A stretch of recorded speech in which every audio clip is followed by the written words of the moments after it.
I will be weaving you through the next few hours of conversations and looking forward to continuing with our next speaker, Rahul Bhattacharya. He is an educationist, art historian, and experience designer, currently head of MDES Integrated Program Department at United Institute of Design, a WDO member. He is especially interested in socially leading, where he has been exploring frugal innovation and UX research, using curation, writing, and workshops to explore experience design, abstraction, text, performance, painting, and public spaces in his independent practice. Welcome to the stage, Rahul.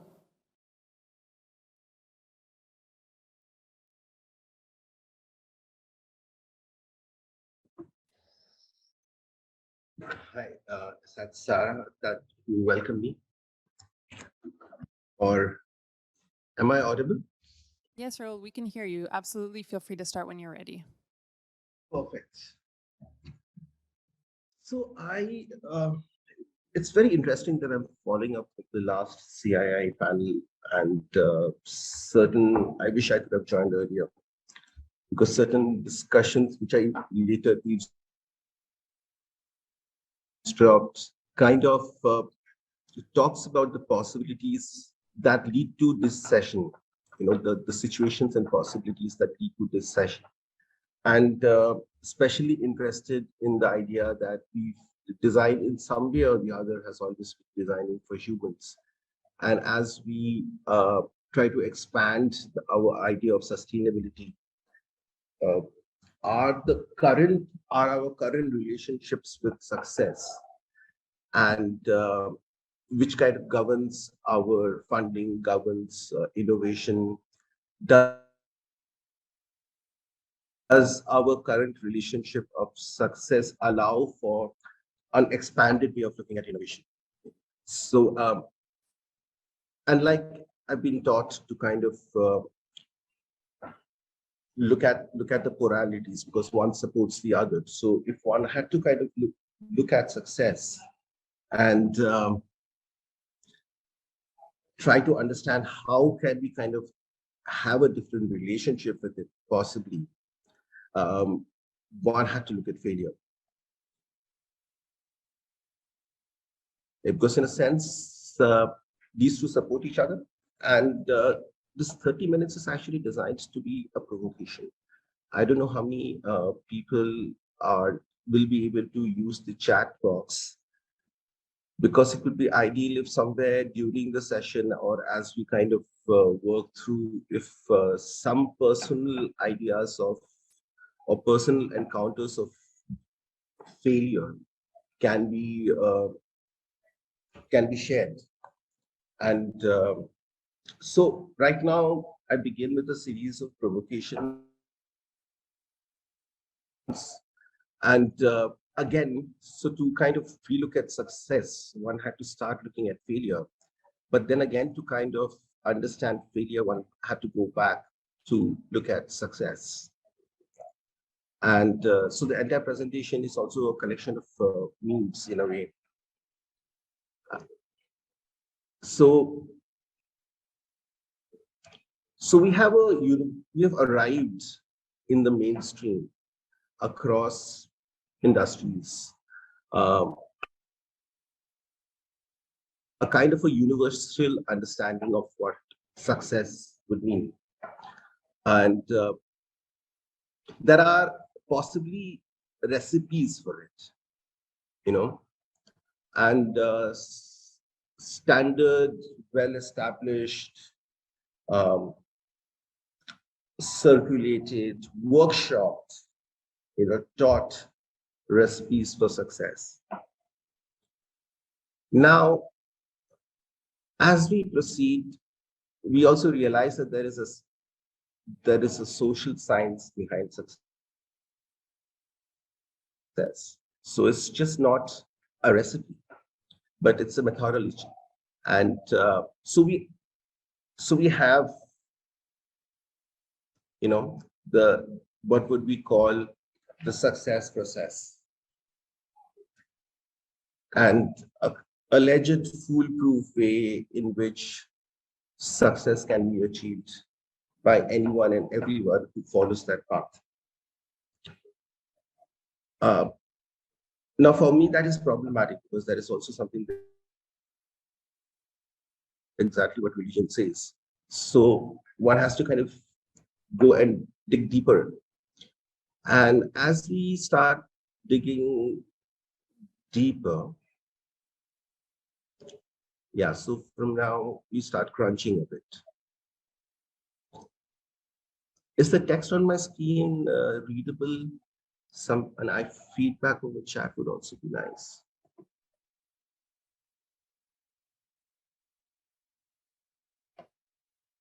Uh,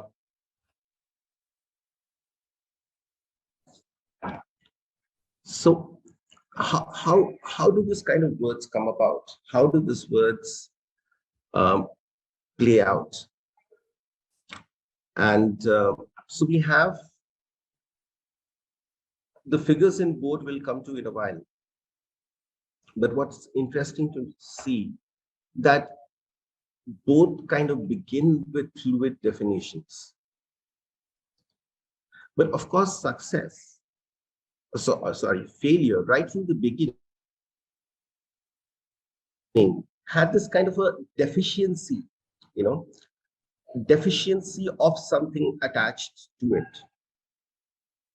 While success per se has been more open in the way it kind of defines itself comparatively.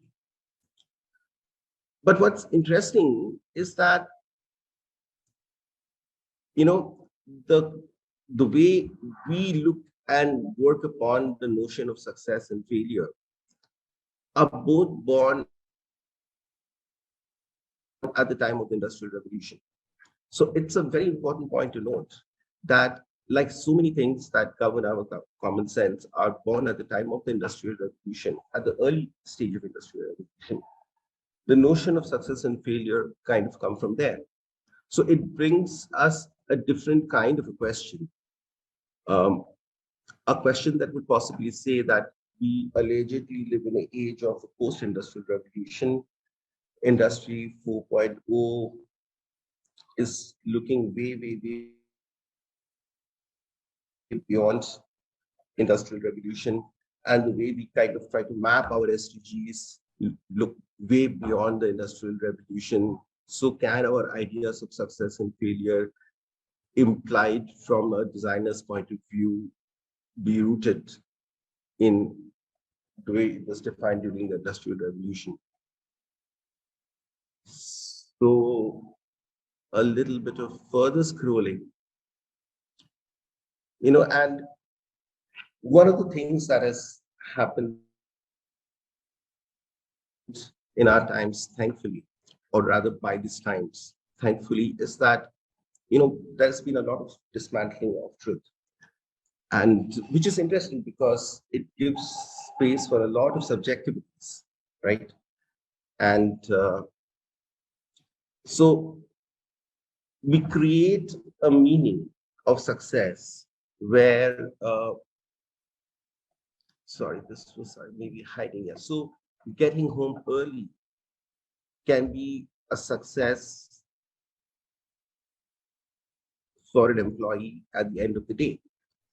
So we have now multiple notions of success that coexist within a work atmosphere or a work experience, right? And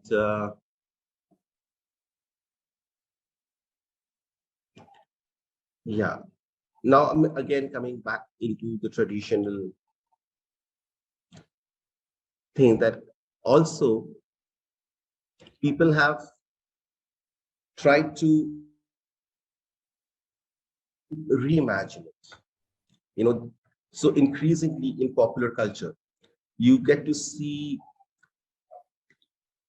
a lot of material that tells you that, hey, success is not like that. It's something else. Success is not like this. It's it's more quirky, or it's more cool in a different way. And I think personally for me, at some time in my formative years, this kind of popular culture questioning of success would have been something that eventually trigger a presentation like this. But this is just to kind of bring on to the note that it's not only in kind of a, so okay, let's delve a bit deeper. I had kind of fun getting it all together. So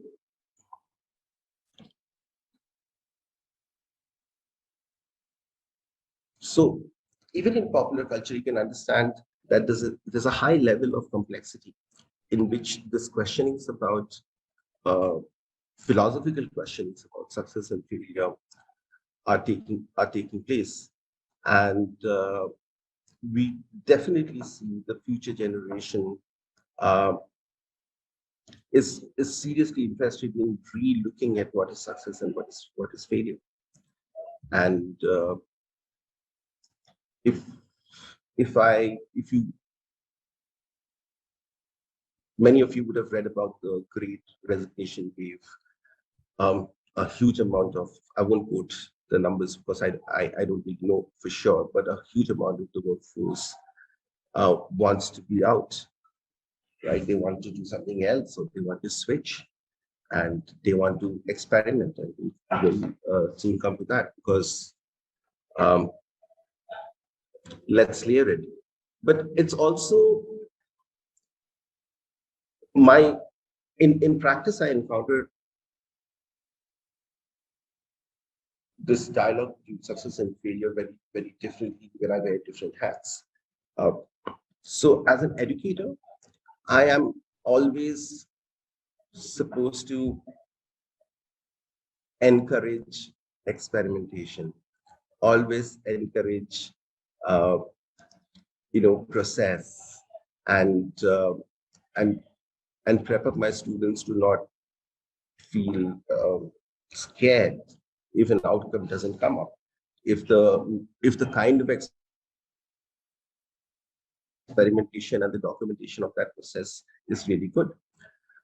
But of course, as a practitioner, when you work, and especially when you work as a team, uh, it's much more difficult. But it is also something that is definitely workshopable, and at least within teams, right? And even, but as an educator, there is a catch, right? Because you are again putting these students through an examination process, and then you're supposed to be marking them. So in class, we have very, very interesting discussions about what we would call success or failure in a term's journey, so on and so forth.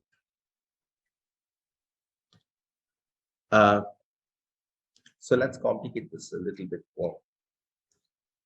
So,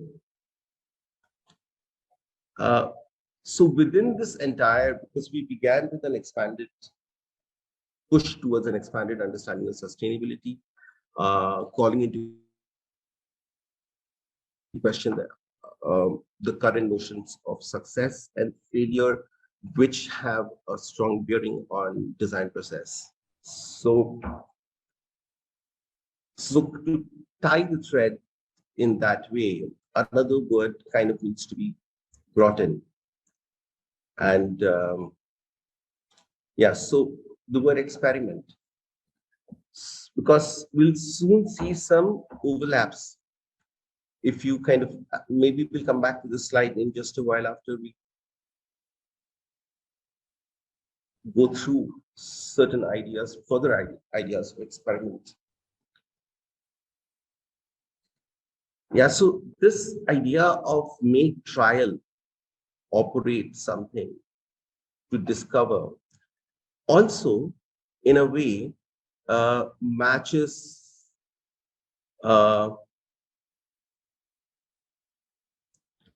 certain words like approach, which hints at opens the door to process, actually, even the word course. So a little bit of munching, actually, but I'm interested in the fissures that this kind of munching opens.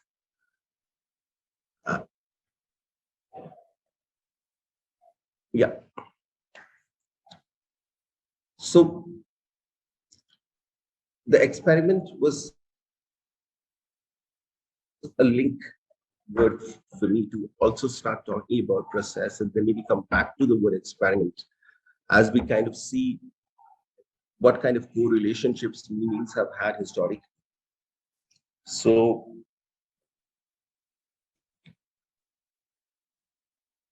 now the word process is a journey, old French, so maybe 14th century. So a journey, continuation, development, legal trial, of course. But I'm interested in this word journey. I'm interested in this word continuation. And I'm interested in this word development.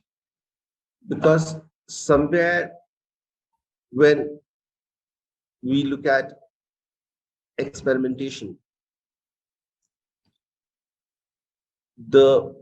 these meanings or the semantics kind of, pop up.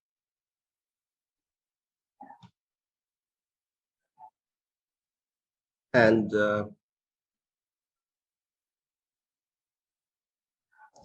yeah, so the pressure for a design process to succeed and to have an outcome and a result within a timeline,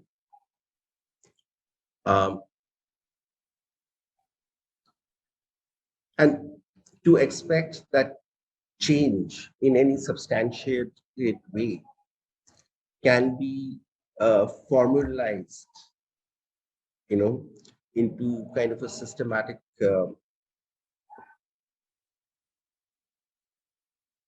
industrial production lines. That needs a rethink, and because otherwise it really has a huge impact on our future designers, even us.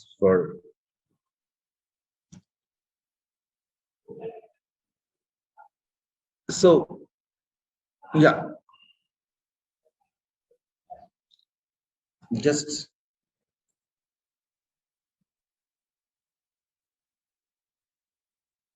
collecting.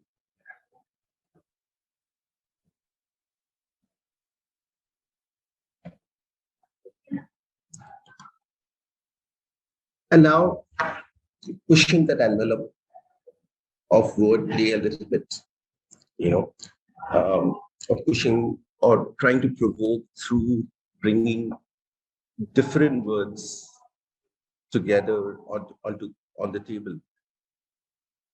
Words that we would normally not link. We would not normally link creativity to failure, but through its link with, say, innovation, through its link with process, uh, we kind of arrive at creativity.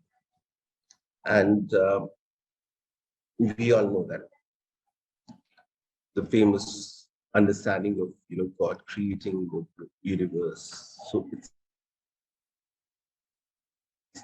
to bring into being. And now this bring into being becomes very, very, very, very different from innovation, which is change. So now that becomes interesting for me, because when one is, so we all talk about radical innovation, and how does radical innovation, how do we differentiate radical innovation from our conventional understanding? By mapping results and mapping processes, it's easy to talk about disruption and disruptive design. But to frame something as radical innovation needs to completely create a different semantics away from what innovation means. And and maybe and maybe to create, that could be a proposition. And thankfully, we do not have structuralized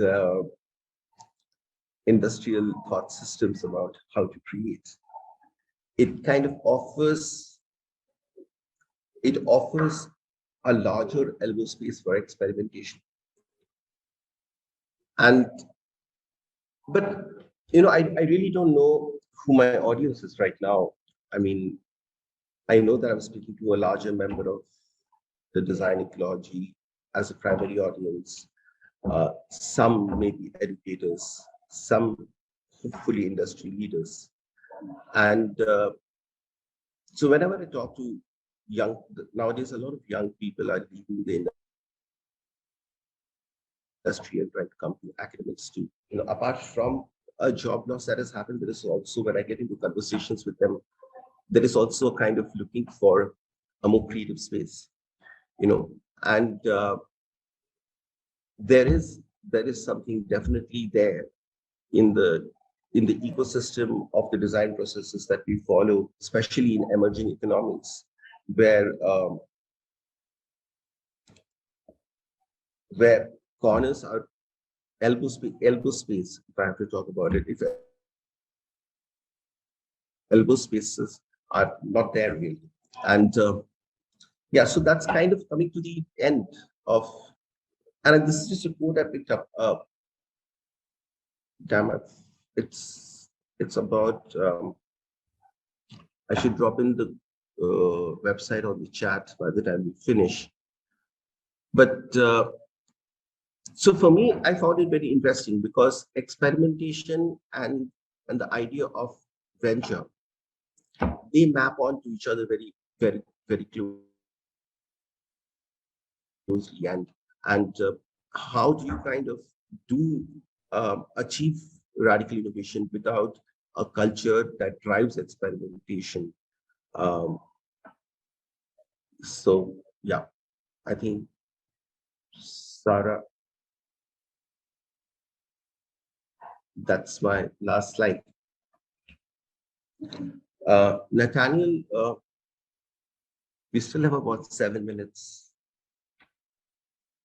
It would be great to have a little bit of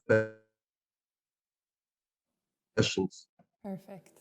Thank you so much, Rahul. Yes, I would absolutely love to ask you a couple of questions. I think what you're talking about, the importance of failure and recognizing its life and its cycle within success is very important. And so I have a couple of questions for you here. And I actually before I get to those questions, I did want to share that, yes, indeed, your audience is exactly as you stated, includes WDO members from the education sector, from industry. We have a lot of students who are also watching with us today. So I will jump into my two questions. The first one is, Rahul, based on the presentation that you shared with us today, is there a specific moment in your career or in your life where you experienced failure and it caused you to reframe your thinking around it? Multiple times actually, but one very important moment was that we used to run this experimental workshop-based school for art and design. So it was a school for art, design, and creative theory. It ran out of a small little hamlet in Delhi, and it, four to five of us used to kind of look after it, program it, and we sustained it for 4 to 5 years. And then we reached a point where 9 schools of arts could not continue, you know. And when we decided to close it down, it definitely felt like a moment of failure because we were really doing something really exciting and we were getting a lot of recognition for it slowly too. However, at that moment, the team, and because of the method in which we work and kind of the way we kind of workshop out all decisions, we kind of arrived at this understanding that, you know, it's a failure even only if you decide to look at it that way. the fact that for the last 5 years, we could do that amount of experimentation, reach out to that amount of students, build that kind of network is a success story by itself. So, yeah, so that's my quick get back on that. It just came to my mind. That's perfect. I think it brings me perfectly to my next question with if you subscribe to the notion of fail fast and fail often. Fail often is actually a privilege, you know. Um, so one has to be careful of that. Um, n- of course, I you know, I kind of stay away from that kind of catchphrase in Italian because because there are different kind of learners, especially as somebody who's been in education for a really long time. Even before I started teaching in universities, I know that there are different kind of learners, and somebody will learn slow, and that person begins to feel slow. So uh, what is important is understanding that even in real life, whatever we define as success, like a political party winning an election or the launch of a very successful phone, that success is just floats in one moment. The moment that incident happens, the entire process of maintaining the success has to start, and the process is always more constant than that moment of success or failure. So that for me right now, I want to stress that more than whether one should fail fast or yeah. Perfect. I think that's a perfect place for us to end our discussion today. Thank you so much for being with us, Rahul, and Thank you, Tyler. we look forward to speaking with you again soon. Happy World Industrial Design Day.